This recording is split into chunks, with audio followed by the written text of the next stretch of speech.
तो चलिए बिना किसी देरी के शुरू करते हैं। आज के इस दिलचस्प विश्लेषण में वाष्पीकरण की गति यानी पानी के उड़ जाने की स्पीड पर बात की जाएगी। रोजमर्रा की जिंदगी में पानी का गायब होना बहुत आम बात है ना? लेकिन इसके पीछे का विज्ञान आखिर क्या है? आज इसी रहस्यमय और दिलचस्प तंत्र को पूरी तरह से डिकोड किया जाएगा।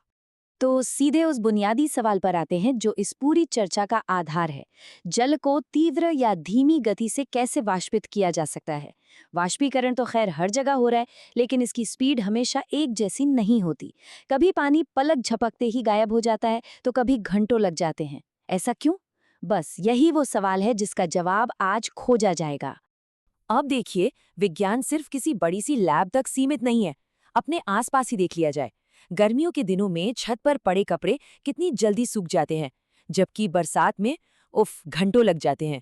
या फिर जब पसीना आता है और अचानक से तेज हवा चले या पंखा चालू हो जाए तो कैसा ठंडा महसूस होता है। हवा, गर्मी या बारिश, ये सभी रोजमर्रा के कारक वाष्पीकरण की स्पीड को पूरी तरह से बदल कर रख देते हैं।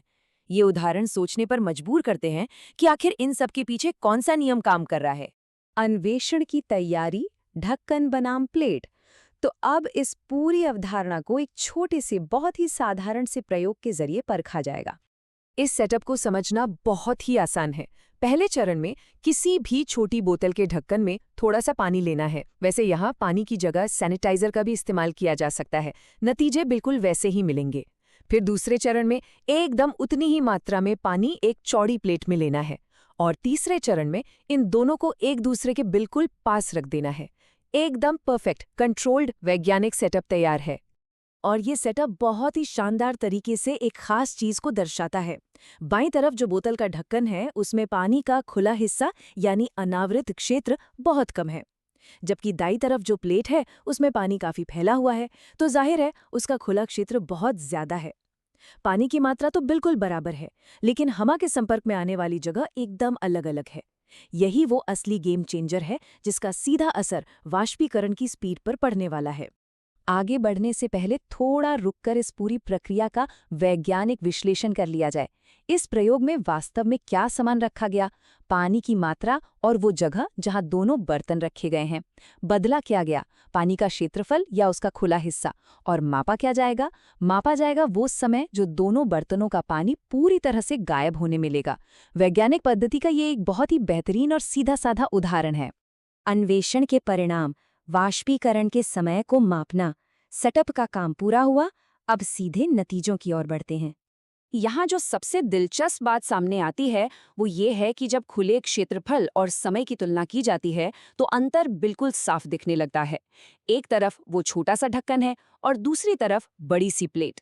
जब प्रयोग किया जाता है तो ये स्पष्ट रूप से दर्ज किया जाता है कि प्लेट का पानी बहुत जल्दी वाष्पित हो जाता है। ये दिखाता है कि कैसे सतह में एक छोटे से बदलाव से पानी के गायब होने का पूरा समय ही बदल जाता है। वाष्पीकरण का निष्कर्ष, गति के पीछे का विज्ञान। तो अब उस शुरुआती सवाल का पक्का और अंतिम जवाब ढूंढ लिया जाए। तो सबसे महत्वपूर्ण बात, या कहें कि निष्कर्ष, ये है कि वाष्पीकरण की गति सीधे तौर पर इस बात पर निर्भर करती है कि सतह का क्षेत्रफल कितना है। जब पानी को प्लेट में फैलाया जाता है तो वो हवा के संपर्क में कहीं ज्यादा आता है और इसी वजह से उसका वाष्पीकरण बहुत तीव्र हो जाता है। ढक्कन के मामले में हवा का संपर्क कम था, इसलिए वाष्पीकरण धीमा रहा। बस यही वो सिंपल सा विज्ञान है जो बताता है कि क्षेत्रफल बढ़ने से वाष्पीकरण की स्पीड एकदम से क्यों बढ़ जाती है। ये पूरी चर्चा बहुत ही अच्छे से दिखाती है कि विज्ञान असल में कैसे काम करता है। लेकिन विज्ञान का मजा ही यही है कि एक जवाब मिलते ही एक नया सवाल खड़ा हो जाता है। तो अंत में एक बहुत ही रोचक सवाल छोड़कर जाते हैं। अगर इस प्रयोग में पानी की जगह दूध का इस्तेमाल किया जाए तो क्या होगा?